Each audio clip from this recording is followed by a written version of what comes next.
Oops.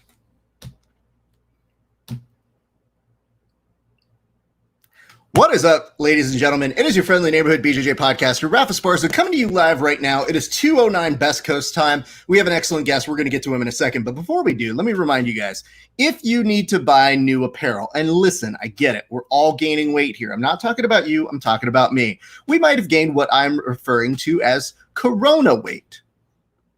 I know, it sucks. A few extra pounds, rash guards a little tighter than they should be. What I'm asking you guys to do is, if you're going to replenish your gear, go to our friends over at Nogi BJJ Gear, use the promotional code GrapplingHour15, take 15% off of whatever you put in your cart. Now, the reason why that's important is there is an actual rash guard right now that says hashtag Corona Weight Champ. Now, I want someone to prove to you that you're not the champ right now, because all things considered, most people are pretty lethargic at this moment. I'm saying they're pretty fat.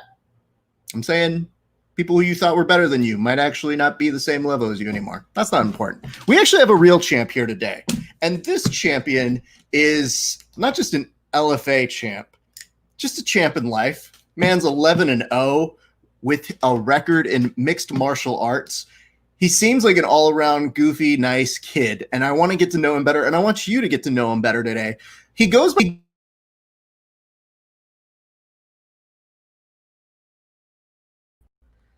That went to shit. You hear me. Justin, you can hear me. Okay. Woo, this is going to be great. Okay, so camera just went off air. My apologies. I'll get to the better camera. But why don't we bring on our guest that I was busy complimenting 2 seconds ago. Ladies and gentlemen, please welcome to the show for the very first time, one, Justin J-Train Gonzales. Justin, how are you doing, sir? I'm good, brother. I'm excited to be here. Just ran some errands, helped one of my buddies do a little weight cut earlier. So I'm happy, man. I'm good. Life is good for me. Good for you, man. So he's doing a weight cut right now. Where is he fighting? He is my teammate, Ben Lugo. He was actually originally supposed to be on the same card as me on the LFA card. Due to some health stuff with his opponent's corner, just couldn't happen. So they ended up having to push it back for a later date, and now he's good to go. So, well, you're not opposed to that sort of lifestyle either. So let's get into that a little bit. We want to talk about your championship run, but how difficult is it, especially in the age of COVID, to have 2 changes of opponents because of dropouts? Man, it's like I was telling you earlier, man, it's part of the fight game. I've had countless opponents fall out of fights, whether it's injuries. I mean, I think it was more for sake of protecting their record, but it's all part of the game. Shit happens. Excuse my language. You can curse on here. This is an adult show. I tell people, if they come and watch my show, it's really on them to watch their P's and Q's, not us. Not us. We're just having fun. So, it sucks. You're kind of training for a guy, a little certain of a style, but at the end of the day, we're trying to grow as a mixed martial artist, and we are trying to implement our style.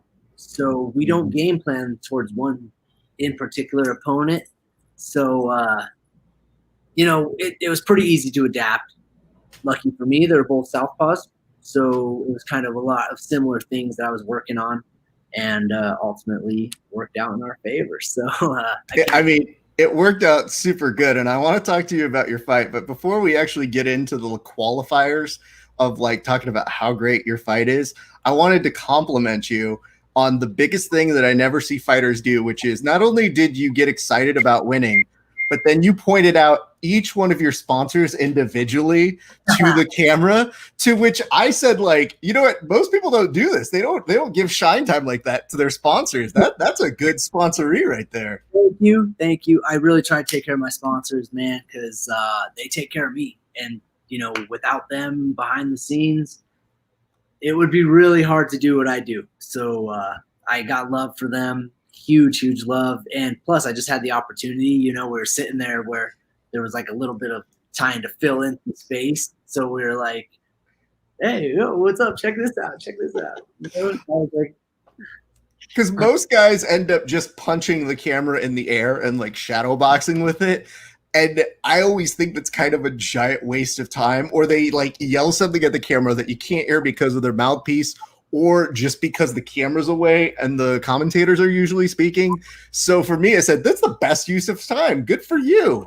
yo, man, I tried to take full advantage of it. So it worked out good, man. I think my sponsors were happy. They were all watching. So what can I say, man? I tried to take care of them as well.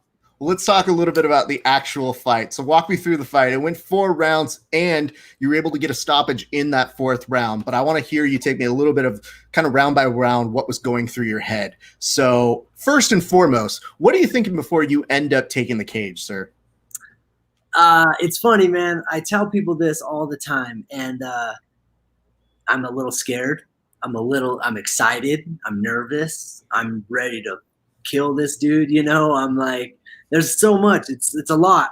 So I always, like, a little bit before the fight, me and my coach are all on the same page. We're sitting there, we're cracking jokes, just keeping it normal.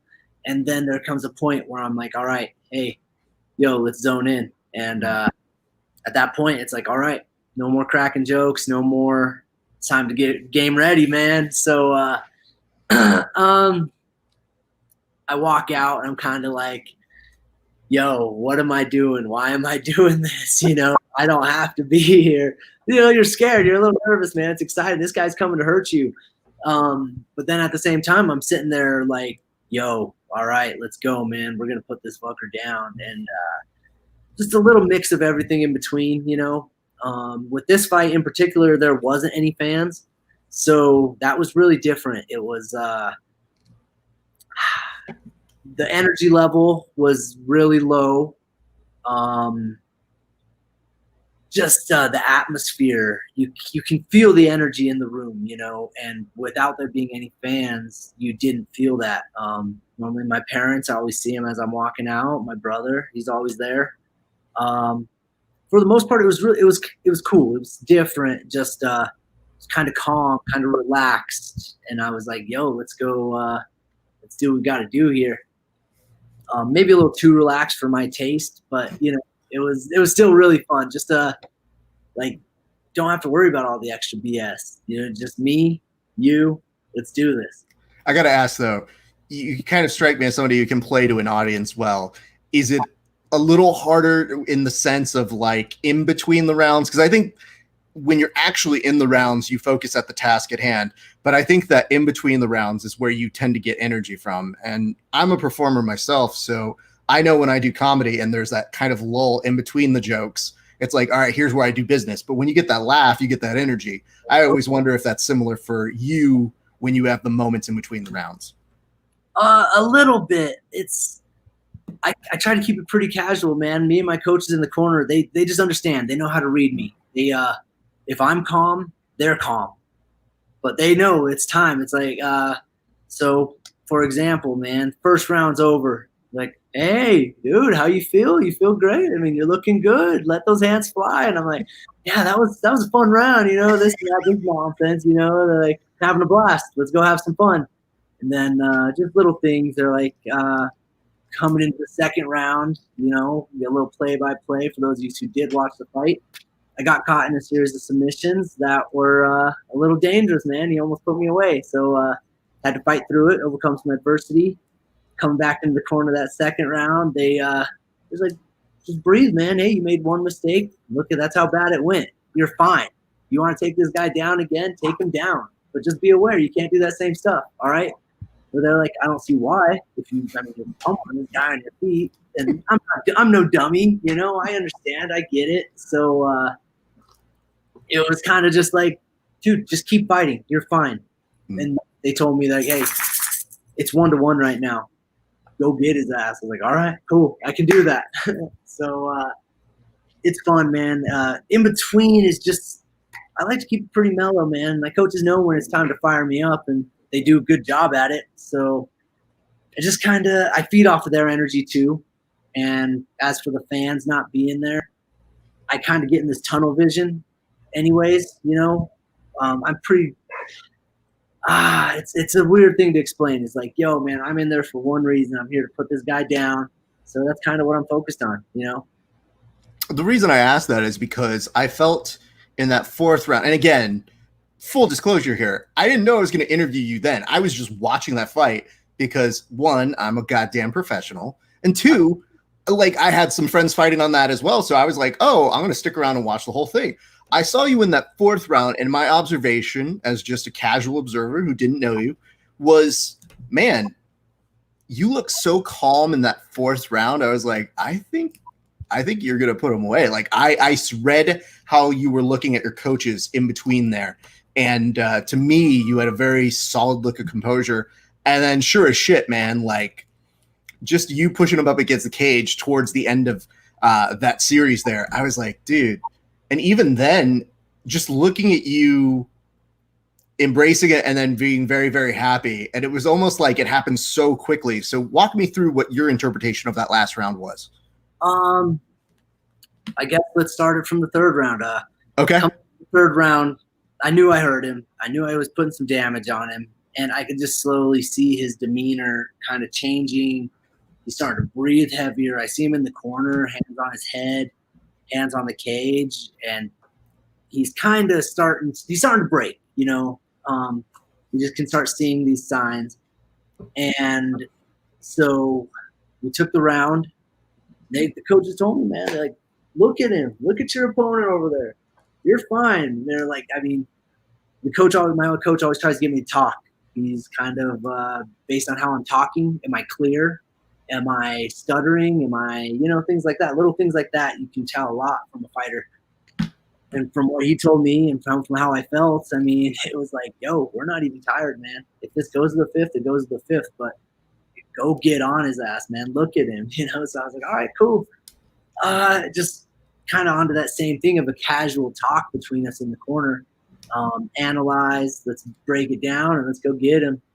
So coming into the fourth, it was like, you know, they just told me, like, hey, let's start ripping the body a little bit more. You're landing these headshots, and he's hurt. But that body's open, and they told me the same thing. They're like, we know you see it. We know you've taken advantage of it, but I want a little bit more now.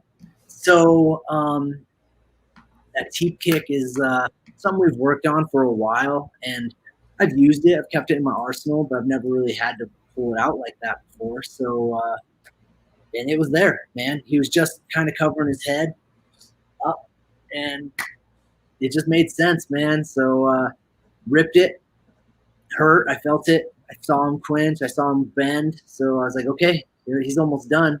And whenever he didn't even go to block his body, I was like, okay, this is it again, done.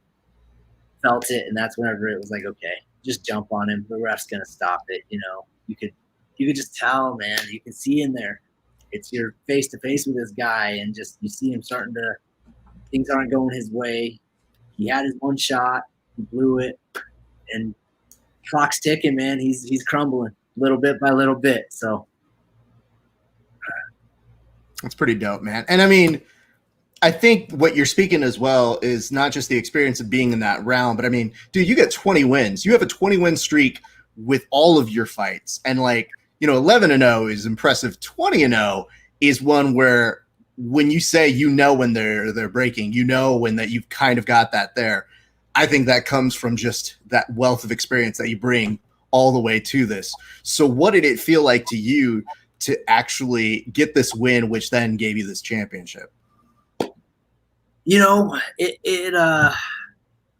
just overcome that little hump of adversity, man. You know, kind of at first it was just another day doing what we do. You know, it's we go in, go fight, win, handle business. Who's next? You know, it was exciting. You know, I just you know what LFA means. It's a huge promotion, direct feeder for all these bigger promotions. So it before it really hit me that I'm a world champ, things are happening. It probably took me about a week. I'm sitting in bed, and I'm just scrolling through Facebook, and I just see nonstop J Train. Everybody messaging me, old pictures, just podcasters hitting me up, man. My manager's just like, hey, man, I'm glad you took a couple days rest. We got some big news. Let's talk. Coaches just still like, hey, man, we're so proud of you, man. Make sure you go have some fun. Go. My coach is always telling me, man, you know, we go straight edge during a fight camp. So they're like, dude, go party, go celebrate, man. Go have some fun. We'll see you back in the gym when you're ready. So it's just all the people here in Greeley, man, they love me. So they're just all their support means so much. And it just, I was like, damn, dude, my belt was sitting out and it's sitting in front of my TV. And I'm just like, oh, man, I'm a world champ. This is the real deal, man. This is cool. This is cool. So I don't know, man. It took a little while before it really to sink in, you know. Even my coaches were like, dude, you're not as excited as we thought you were going to be, man. You're like, I'm like, I don't know, man. It's just like just another day doing what we do, you know.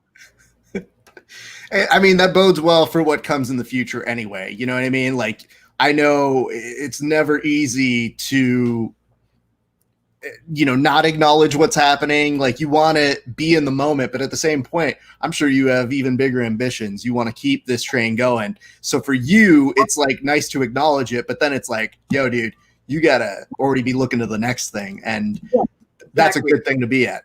I do want to ask, though, you mentioned a celebration. So I know what I would do, but I need to ask you, what is a celebration for a guy who went straight edge all throughout camp and who didn't have a fight for about a year's worth of time? What does that celebration look like? Man, I went and partied my ass off, dude. So obviously we were still stuck in South Dakota, so we jumped around, had some beers, and then hold on, what beer? This will tell me what kind of party you're having. Okay, well, do you want to pick up some beers? Do you want to pick up some cervezas? That's how we say it, you know. It's like, are we partying? Are we partying? You know. It just depends, man. It depends on what we're drinking. I like Modelo. I like Kona Brewing. I really like those. But I mean, shoot, man, I'll drink a White Claw if it's there, you know. But I dabble. I drink it all. And a sport, especially you're a world champion now, so you know whatever the champ wants, that's a championship beer right then and there. It just depends on what we're doing, man. Who's with me, what's going on. But you can never go wrong with the Modelo and lime. You know, I like Dos Equis. If we're really trying to get crazy, you know, my family likes tequila, but I'm more of a whiskey guy. So okay, you know. Okay. Yeah, not uncommon for a number of Mexican families or Hispanic families, I guess I should open up with, to be that. And I know that from my own personal growing up, where I was like, yo, this tequila seems like a bad choice, Tio. Yeah, we shouldn't drink the whole thing. This is a bad choice. But so then you start going out, you start drinking, you're stuck in the town. Do you do anything exciting before you end up getting back? Because it seems like you're having like a precursor party to when you end up getting back home. It was really fast, you know, it was a really fast, even though we were there for a couple days, we flew out from Colorado. Weird. We went to Texas and then from Texas to South Dakota. And, but we got there Wednesday afternoon, flew back Saturday morning. So immediately after the fight, we had a little bit of time, go out on the town, and then just right away we're back. And our flight was pretty early. So, you know, it was me and Coach Ryan, and at the hotel we were staying at, there's a big bar, and there's a lot of different things going on. Like there's little kids baseball. I think there was a rodeo. I saw a lot of rodeoers. Obviously, all the fighters. I think there was, I want to say like a gymnastics or some girls team. I couldn't tell exactly because I just saw them in passing. Softball, maybe something. So there's just all these parents, all of us at the bar, we're drinking, you know, having some fun, just talking the fight. Talk with my teammate Ben, who's fighting this weekend. He was out there with us. He's like, it was hard because I felt for him, but I was like, we're celebrating for me, so it was kind of like a weird deal. And to be honest, Sure. Man, like after the weight cut and stuff, it's like it's really hard to kind of put down a lot of beers. So I always take that first weekend, just take it a little easy, and then sort of the next weekend we have a pretty big deal. So yeah, I feel bad because anytime my buddies who fight win and they go, "Hey man, let's get a beer," and I'm like, "You're a lightweight," and Yeah. they'll get real angry at me and be like, "No, I'm not. No, I'm not, son." And I was like, "Let's look at body fat real quick. Let's just think logically here. This body fat will absorb the beer. You, my friend, have abs, which means it will not absorb the beer, which means you will get drunk quicker, which means I have to take care of you. So, you know, I'll give you a nice ceremonial 1-2 beers, and then I'm probably going to bounce out of that." So, it's pretty logistic, I'd say, realistic for you. I mean, let's put it this way. I also have more experience than most of these guys who are drinking. So it's usually me just telling them, like, I'll definitely give you a good couple rounds. But I would ask this. Okay, so you get home. Do you do anything when you get home? It's this is one of the first times maybe I've really fought without like my fans. Like, you know, my family was out on the Contender Series fight.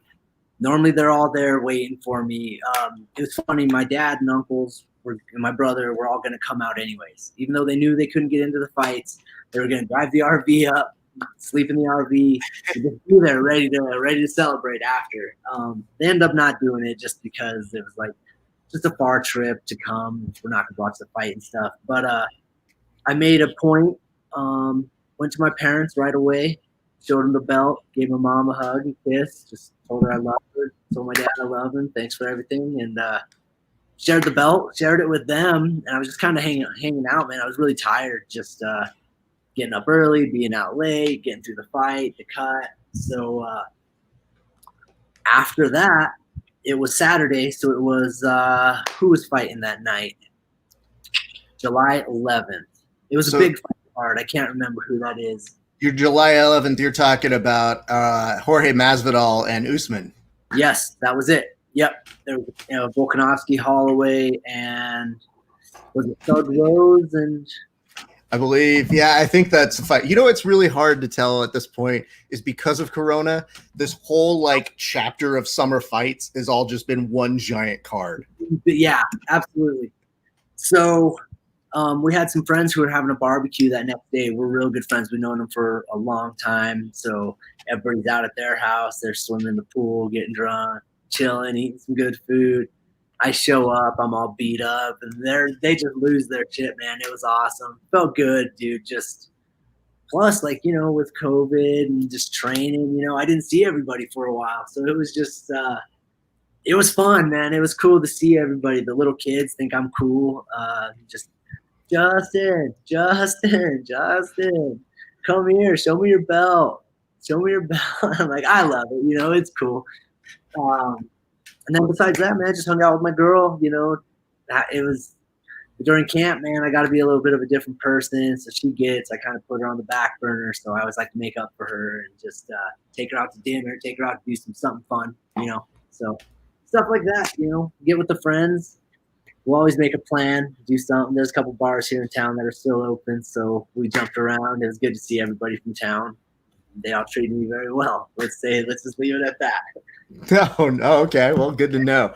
I would just compliment you because I would say, you know, I'm pretty sure you probably gave them reason to celebrate. And I think that's got to feel good because I know anytime you get a moment to just kind of acknowledge it, especially when times are really weird, being as they are, just having something to get excited about for one of your friends has to be a great moment. The one thing I was going to compliment you on as well is that I saw over your Instagram, because I was following your stories before this, and I saw you get on the world's most, I don't want to call it mild, but like you were so hype about this roller coaster that you were on, and yet it was moving so slow. And I was like, I don't know that your hype meets the level of speed that this is going, but you were just like, let's go. And the thing's like, and I just laughed my ass off because I said, you know, this is a guy who's probably feeling really great about life right now. I'm celebrating, man. It's fun, you know. I was assuming that was just this past weekend.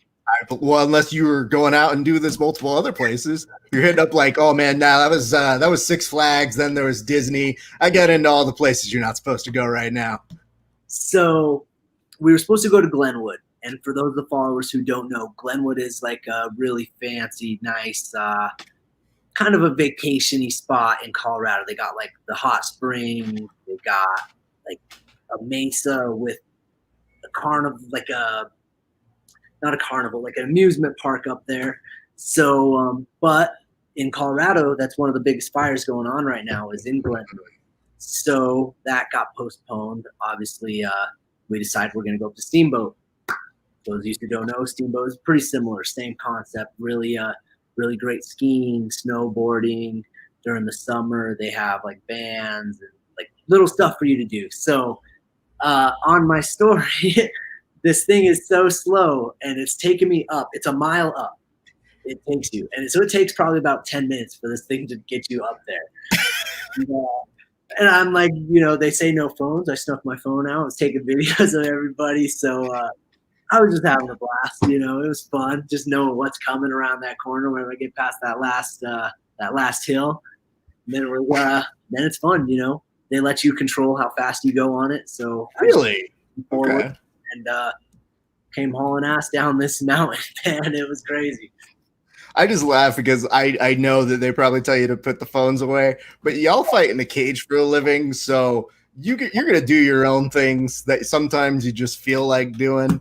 It made sense. I felt like the world had to see it. They wanted to see what I was doing anyway. Hey man, like I said, I laughed my ass off, so, a mission accomplished. And I'm sure other people who follow you as well were probably enjoying it as much as I did, because I was just like, dude, I remember, like, I love roller coasters. I love being on that, and so to see that kind of enthusiasm was like thinking, this is the guy who gets excited to go on the kids' rides at Disneyland. Like, that's how you'll find out something about this guy right now. He's the guy who's like, Gadget's roller coaster was the fucking best, man.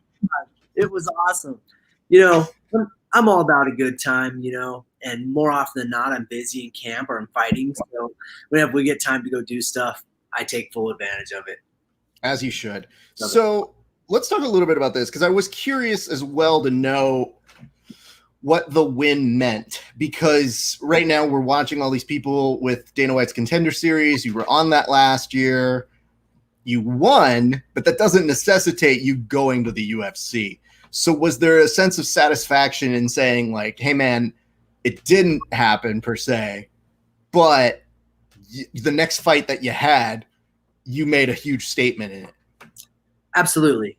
Oh man, tough to say. Is I understood what this meant. I really did, and thought about it for a while. I thought about how cool it would be to add another belt. Like, so for I was the Sparta Combat League champ, and whenever I signed with LFA, I left the champ. I defended many times, so it was cool to have that. And to know I left the champ was a good thing for me as well. And then just to claim another belt for my collection, and at the level that LFA is, it just adds to my resume. It's really strengthens what I'm about. I can do it on different levels, and the opponents I fought, Jake Childers was 8-0. I was 10-0, now 11. So it's like, man, just something was happening. I can't be denied anymore, and it was like, we got some things in the works, so I'll just say that. Obviously, I'm not going to release it until the deed is done and pen is put to paper, but you guys will be hearing very, very soon about what's next for J-Train. It's big. It's exciting. So you guys will hear very soon. Not here, obviously, which is the best drop. No, it's fine. It's fine. I just need you to understand when it's going to be announced somewhere else, not on this show. I'm just supposed to sit here and just be like, I can't wait. Like, I need to vent out my talk show host frustration of can't wait. Very excited for you. So yeah, back to the win, man. It meant the world to me, man. Just all the hard work, all the discipline, all the dedication, dude. All the sacrifice we made. It's like things are happening. So the world's mine for the taking, man. It's just feels good. It's a big, it's worth it now. Good man, and super stoked for you. I do want to ask now, we're going to get into your origin story in a second, but I do want to ask, was there difficulty trying to train during COVID at all for you? I know Colorado's been a little bit easier with some things, but I have to imagine this has been a disruption to your training in some form. Oh man, we were supposed to fight April 2nd, I believe, at the Broomfield Event Center, and we were about 10 days out of the fight, and LFA called me and they're like, "Hey man, I got some bad news. Unfortunately, we have to postpone the fight. It's just we can't do it with everything going on. There's a pandemic going on. We tried everything we could to try to get it cleared with the commission, but at the time, COVID was so new, and we still don't have answers about it. So I don't blame them, man. It makes sense. You can't have thousands of people in a building, people fighting each other, and it's so new that nobody knew what to do. So I understand. As for my training, we took it easy a couple of days, and then obviously the gyms were kind of forced to shut down, and but lucky for me, I got friends who fight, and they're some of my best friends. So, and we live relatively close. So we were going on runs. We just go into a park and just kind of play, or we'd go to one another's garage and we just mess around, just play, There's a lot of different things that we were doing. My strength coach has his own gym in his house. So that obviously helped. And he just told me, Justin, you got big things, man. You can't afford to take too much time off. So with that, we agreed. It was like, we're not going to stop lifting. We are going to work through this, and we're going to have to do a little kind of a particular way. He's a little bit older. So I would come in, I'd wash my hands, hand sanitize. Anytime I'd use a machine and I was done, I'd have to wipe it down and stuff, just being respectful towards him, and he's letting me come in and train. So it's, just had to do some different things. It was very funky, but in my head, I just felt like, it's my fight's postponed. It's not canceled. Right. So I got to be ready, and nobody knows when that call is going to come.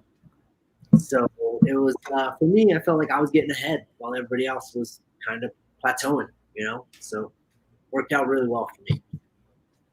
As somebody who's seeing great success, I've been trying to ask people for advice on how they were able to keep that championship mentality even during these hard times for COVID.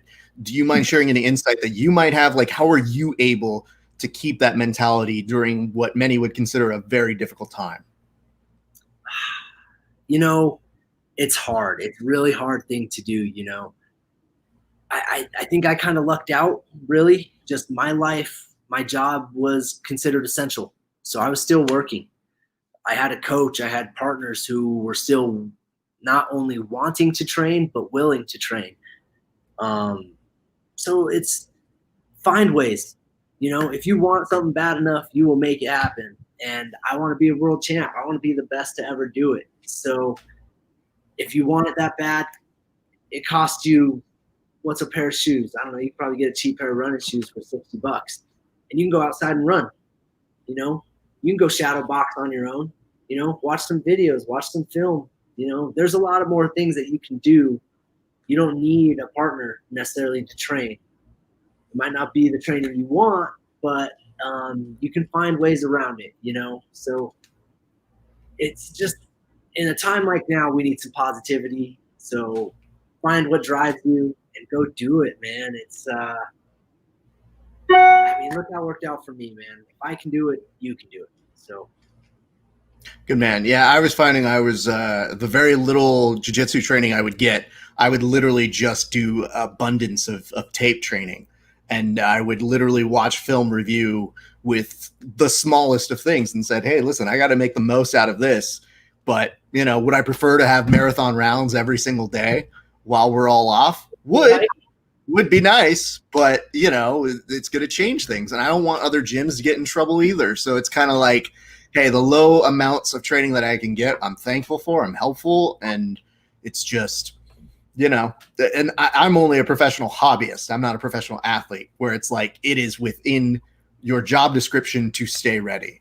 So yeah. I can only imagine keeping that mentality there. Well, let's get a little bit throwing it back to the very beginnings, where does mixed martial arts begin for you? All right. So here's a little story about my life. When I was a kid, I was getting in trouble at school for fighting. I don't know. I like kind of sound sick and tormented, but I don't know, man. Ever since I was a kid, I liked fighting. Me and my cousins would fight for fun. You know, I'm sure every little kid goes and wrestles and does whatever, you know, with their cousins. But we're jumping on the tramp. I love WWE. We'd always get the big fights on pay-per-view, and we'd have everybody over and we'd watch them. And maybe something like that just instilled in my head that like these guys are modern day gladiators. They are the man. Like that's who I want to be, whatever it may have been. I wanted to box, and my parents kind of thought it wasn't the best idea to box. Just beating up kids probably isn't better to teach him what he's doing, so it really hurts these kids. But they decided like we're gonna try wrestling, and you know I go into the gym with like thinking I'm gonna WWE somebody, top elbow from the top turnbuckle, and my dad's like, "All right, go get your stuff on him." Dad, what the hell is this, man? Like, what? This isn't wrestling. He's like, no, it is wrestling. You're just gonna try it out. So that was I was 8 years old when I started wrestling. And funny story, one of my first coaches was Mike Aliris, who is now my MMA coach, and kind of who introduced me into fighting. So, yeah, I started wrestling when I was 8. Wrestled all the way up through college. Wrestled at University of Northern Colorado here in Greeley. Go Bears. I wrestled at CSU Pueblo in Pueblo, Colorado. Go Thunderwolves. So, man, I did it on the top level. I beat some really good guys. I lost to some guys I probably shouldn't have. But I feel like the sport really changed my life. Really kind of made me who I am. And I'm thankful, man, for the lessons and just what it's kind of ultimately led to. I feel like I got a great life. So, good for you, man. I want to hold you here because normally I do this toward the end, but you brought it up now, so I guess I might as well just go ahead and let you know what I found, because we normally do a little segment on here where we ask you to talk us a little bit about these Instagram photos that we will find of folks. Now, talk to me about this. You talk about WWE or WWF at the time, I'm sure, being what formally got you in. This is a Halloween photo, or is this just a regular day for you? A little bit of both. like I said, man, we like to have fun. So that's my brother Vinny. He's supposed to be Macho Man Randy Savage, and I'm Hulk Hogan. For those of you who couldn't tell, I think he kind of looks like Sammy Hagar, but whatever. It was funny. So I wish we had the video. That would just make this more epic. We're just going. We're sitting. Let me get this straight. You have video, so that meant there was a match with you guys in costume as this? No, we were more just like, oh brother, I'm gonna bring the pain. I'm gonna drop the elbow. Yeah, just stuff like that. And he was a little bit better than me, but we like to have fun. So well, you open up a thing that I think is similar to my story as well, which is when I was growing up, I was always drawn to professional wrestling, but I was drawn to the wrestlers that were technical. So I didn't know that I was going to do jiu-jitsu back then, but now it makes total sense. Like when I looked at people like Bret Hart and Dean Malenko and like Kurt Angle, I was always thinking like, man, those guys are so good. I don't know why I like them. And then when I got older, it didn't make anybody surprised when I was like, oh, I'm doing grappling now. And they're like, yeah, you always were trying to figure out how they did that shit. So it's like, yeah, that was me. So I guess that begs the question, what would have been your finishing move? Because you have to think of those things. Oh, man.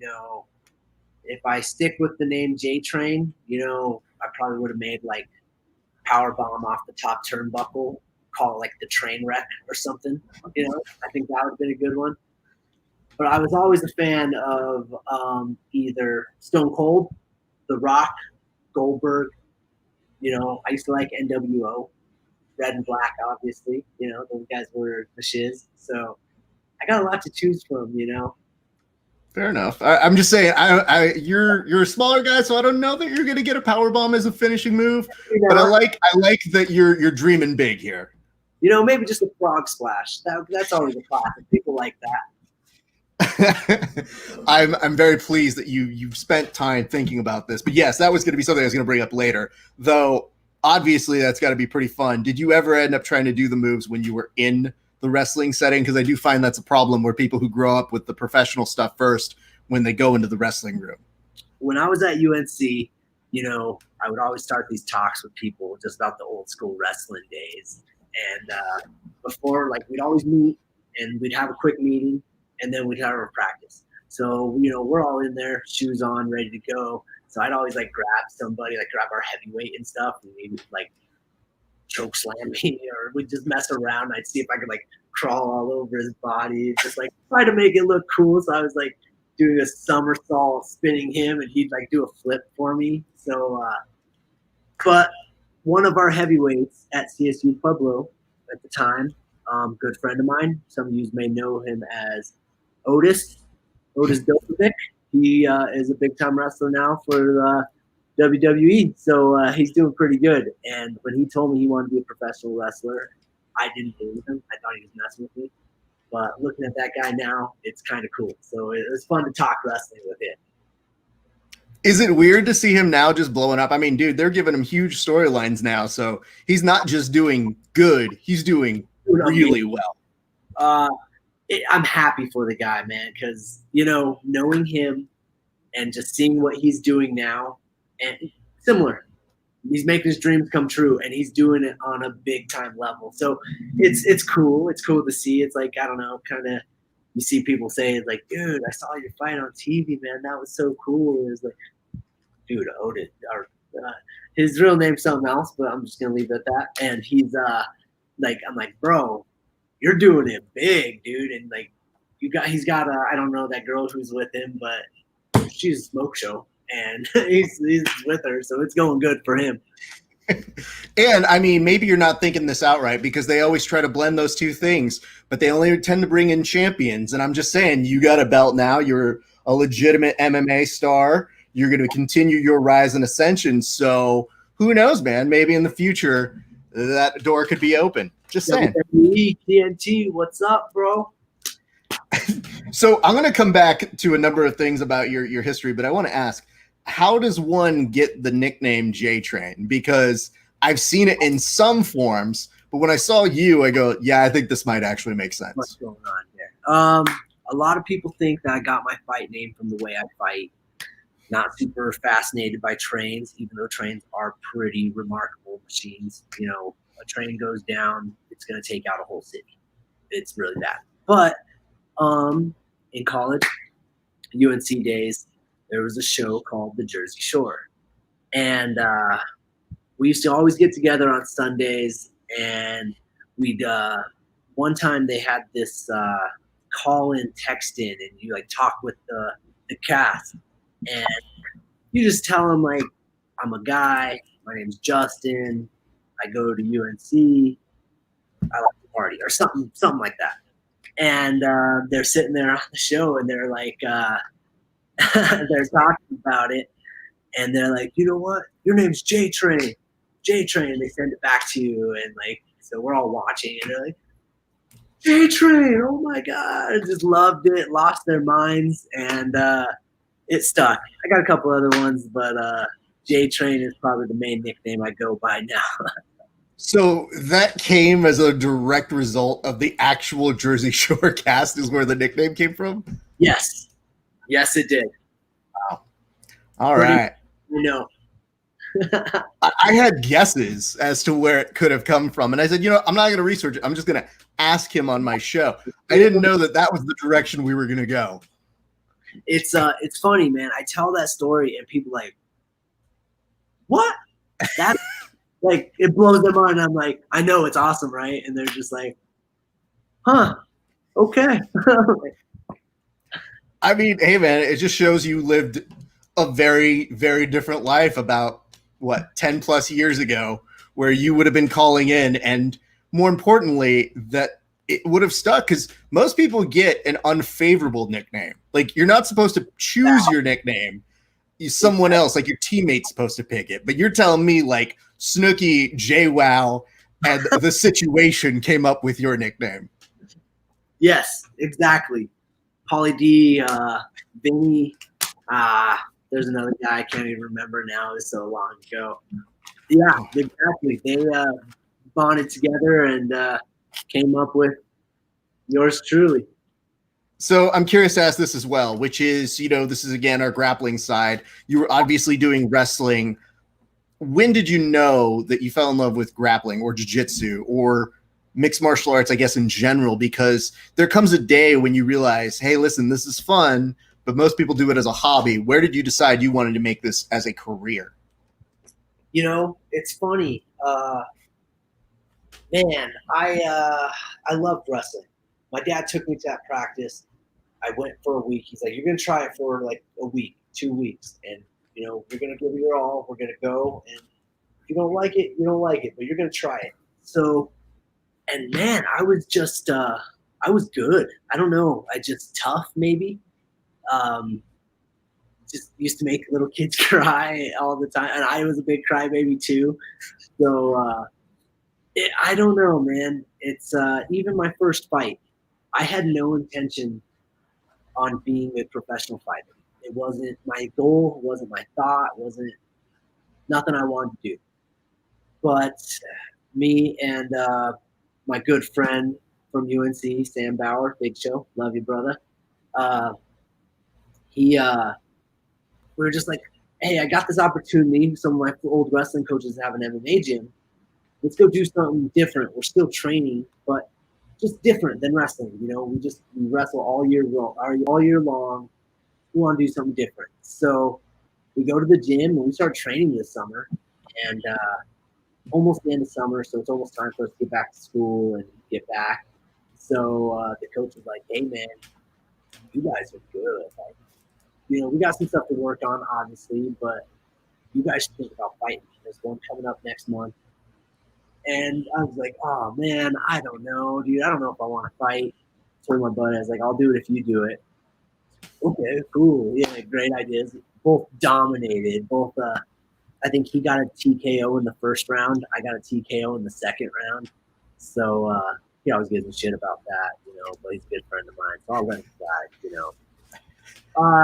And man, just ever since that day, man, I fell in love with the sport. Just a different challenge. Just a way that I can still use my skills, but I can evolve on it in so many different aspects. It's just getting to roll with these guys who are like black belts in BJJ. I was still pretty young. I was only like 19 at the time, 20, and just new learning. And these guys were just piecing me up. And I'm like, dude, I'm a D1 athlete. What is going on here? Like, this should not be happening. And I was like, okay, cool. I want to learn this. But I think after the fight, just college kid, got paid a couple $100 for ticket sales. Dads were introducing me to their daughters. People just buying me beers. I'm only 20 years old, man. So I was like, what? This is awesome, man. I love this. So that definitely just, $500 at the time when you're a college kid is a lot of money. So you're like, oh, man, cool. This is it. This is what I'm going to do. Just fell in love with it, man. Fell in love with the people, the sport. I made so many new friends and just people who care about me. So it's fun, man. It's a family thing, That's pretty cool. I mean, it's got to be odd that somebody's introducing you to a daughter. Like most of the times, fathers aren't necessarily going to be that receptive to the new dude coming in. But I like that they liked you so much from your fighting that they'd be like, "Have you met my daughter?" Yeah, I was like, it was cool, man. I was a star. Like, I was an amateur first fight, and people just loved it, man. I had other promoters just like, yo, we got to have you on the show. We got to. And I was like, dude, I'm going back to school, so I can't do it till next summer. And like, you're on. I was like, okay, cool. So it was a really fun experience, and just I couldn't believe it, man. It was like my dad and my brother were sitting right there whenever they're like, what? And like my dad didn't care. He's like, they're gonna buy them for you, drink them. That you better go talk to that girl. She's a cutie. You better go talk to her. I was like, oh, all right, cool, yeah. So it's fun, man. This game is awesome. I love my life, man. It's just all the stories, the journey itself, the people around me. I just like, man, I love what I do. I'm also interested to hear, what do you think is your best advice for wrestlers who look to make that transition into MMA? We're seeing it more and more, and obviously even over the weekend, watching the story career of Daniel Cormier kind of come to an end, it's like you see this abundance of what wrestling has done for these folks, especially in MMA when it's a very grinding sport. But what advice do you have for those wrestlers who do look to make that transition? Wrestlers are pretty hard-headed. So just going to say, don't be afraid to open up. Don't be afraid to try new things. Me personally, that's one of the biggest things that's helped me still to this day grow as an athlete, as a person. Start training your hands and just learn to be comfortable there, man. Because your wrestling's always there, so you can use it. I'm a prime example. I use my wrestling to set up my hands. I use my hands to set up my wrestling, and vice versa. And then just like I said, be an open book, man, and learn as much as you can, because I know our way has been the way it's been for us for so long, but there's so much more out there. So just try to open up. That's good advice. And, you mentioned being receptive and open to things. I have to imagine that you being receptive and open to grappling with those black belts that you mentioned who are piecing you up, that shit comes in handy when you're in the middle of a fight and you're under duress and you're able to stay calm, stay composed, and find your way out. Man, I'm so thankful for my partners being jiu-jitsu guys. Really, I mean, they usually saw the fight, man. I pummeled the guy. Brief moment, he caught me in a series of some bad spots, and without doing it and without my partners working on it with me, and I don't know if I would have gotten out, man. His jits was real slick, and one mistake put me there. So it's like I said, man, don't be too hard-headed because it can happen to you. Well, I like that. Like I said, I originally had a couple things I was going to bring up from your Instagram because we usually do a little bit of a deep dive into that. And one of the things I see here, and I'm going to ask you to comment on a couple of these things, but if I'm just kind of browsing through over here, I do notice there is this photo or video you have a Space Jam, and you said that somebody hadn't seen it. So I guess that begs the question, why is Space Jam so important? Dude, well, I mean, Michael Jordan not single-handedly, it was a team effort. Saved us from an alien race, so that's a big deal.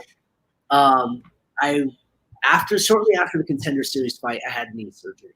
So I was pretty much bedridden for a solid 3 weeks. Got up to go to the bathroom, then right back to bed. And so I stayed with my aunt and uncle, and they have 2 kids, Gabby and JR. I'm sure somewhere on my page you guys can see JR is the little guy who's always walking out with me to my fights. So I was staying at the house. I came up for a weekend just to grab some extra stuff, some clothes, movies, whatever, just little stuff. And he told me, we were talking about it, and he's never seen the movie. It blew my mind.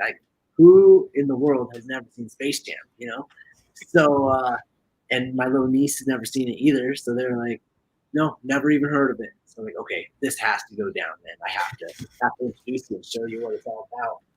So, I was staying at their house. They were kind of watching me, getting me food and ice and whatever I needed.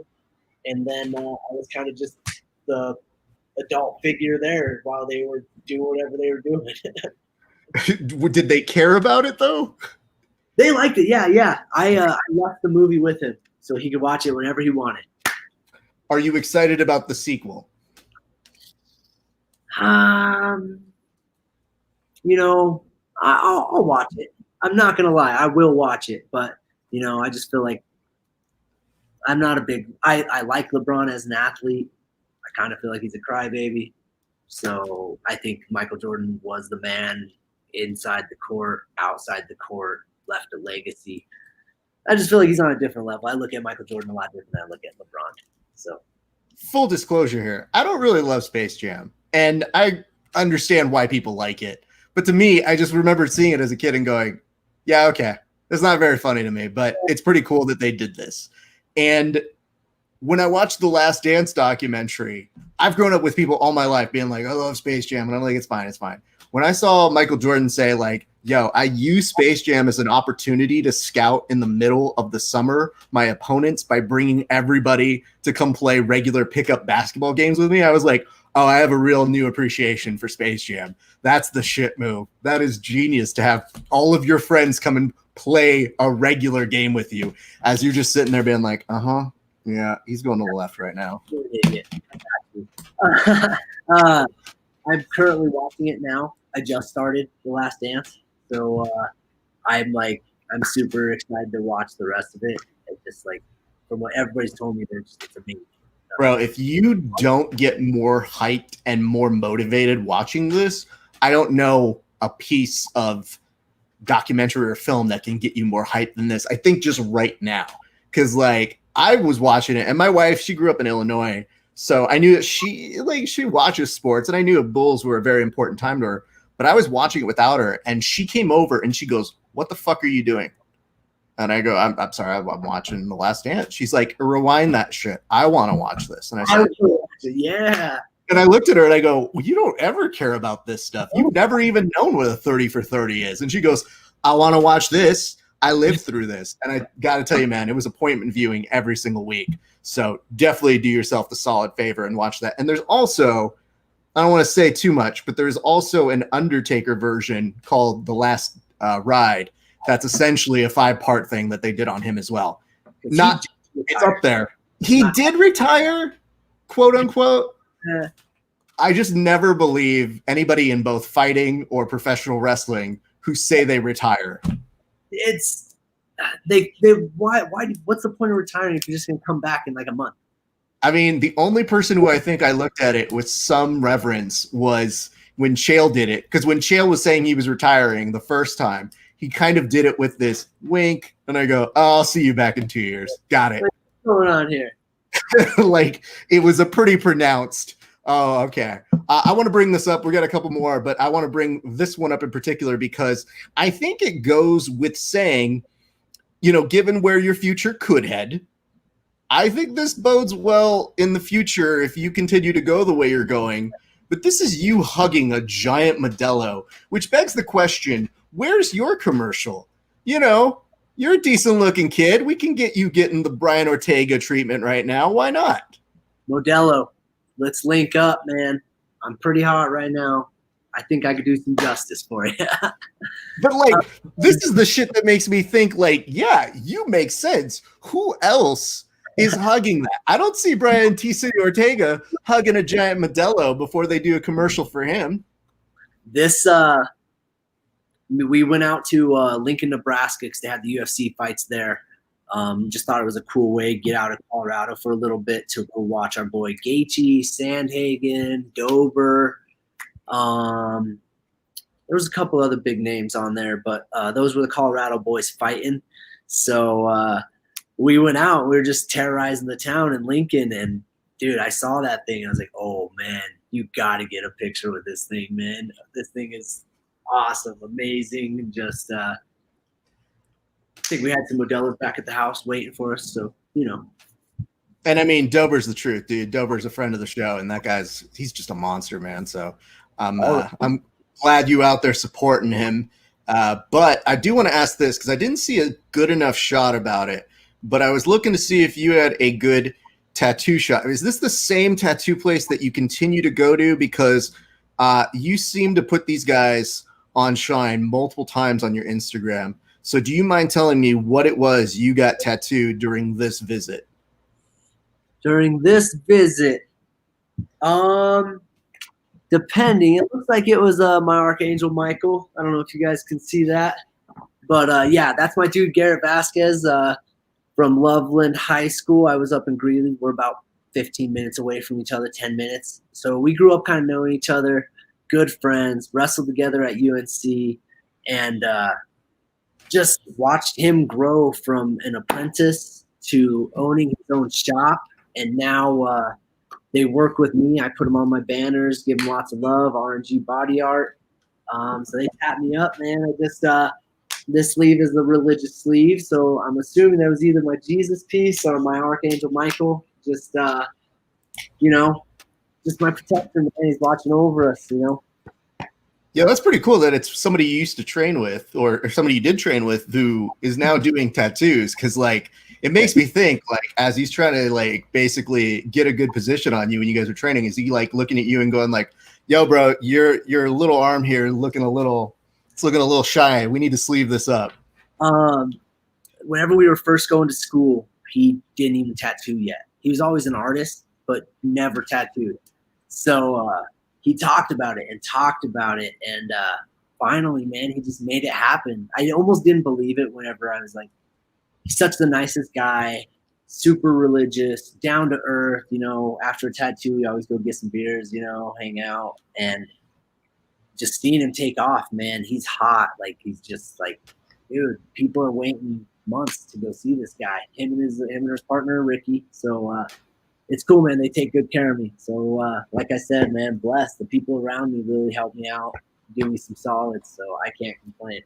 Good for you, man. And I got to be honest with you. I train with a lot of stand-up guys, but I don't know that I would trust them to ink me at any point. So that's a true testament to that man being able to pull that off. Because if somebody came up to me and be like, yo, Raph, I think I want a tattoo, I'd be like, I'd need to see some proof of artwork here, sir. I don't know if this looks good. Well, hey, listen, here's what we're going to do. I think we're going to start to round third here. I think what we're going to do is we're going to put a pin on this conversation. But you're a good kid, man. I like what you're doing. I was really impressed by your performance over at the last LFA. And by the sound of it, it sounds like things are coming your way. And I'm really glad that we were able to make this happen today. But I want to interview you in the future because it sounds like something cool could be happening. So let's just say that this is a nice little bookmark here. But I wanted to give you the opportunity to shout out, your friends, your family, anybody who really helped you to get ready for this last fight, or anybody that you want to give credit to, because you seem very, very appreciative of those people who are around you. So I'm going to minimize myself and let you do your thing. Sweet. Thank you. Man, just thank you guys, fans, friends. This is my pup, JJ. Show him some love, Bubba. Show him some love. Just all my sponsors, Top Notch Trials, Team Taylor, man, all you guys take care of me so much. Thank you for bending over backwards for me. If you guys want to follow any of my pages, JTrain_1991, man. Simple as that. I'm an open book. I like to talk. I like to talk fights. I like to talk all kinds of sports. I bet on the basketball games today. I actually picked the Magic to win, so I won a couple $100. So thank you guys for having me on. I appreciate you guys. And stay tuned, man. Stay tuned to see what's next in J-Train's world. I love it. That's great stuff. And now that I know you're a compulsive gambler, you'll for sure be back on a show because that's one of my interests. So, hey, man, stick around. I'm going to close this bitch up, and then I'm going to say a few words to you off air. But my thanks to our good friend, Justin J. Train Gonzales, everybody. So before I get on out of here, I'm going to tell you guys a couple quick things. Number one, thank you for watching. Number two, if you're not following us, what's wrong with you? Go to @Grappling Hour on all of the major platforms. We're talking YouTube, Facebook, Instagram, Twitter, Periscope, all of those places. Follow us there. We're actually going to be back here on Thursday. So put a note in your calendar. Come back. Thursday, we are going to have our buddy Vince from Hell Pichel. Yeah, that's right. We haven't interviewed him before, but he kind of won in ballistic fashion against one Jim Miller. And I'm so stoked that we get the opportunity to chat with him. So it's going to be Thursday over here. I think that's going to be at 1 p.m. Best Coast time. That's all I got for you guys. Do not forget to listen to the next episode of Verbal Tap. We talk with the Bolo Bros tonight, which will be out later this evening. Thanks for watching, guys. It's been a great day for grappling. We'll see you back on the mats eventually.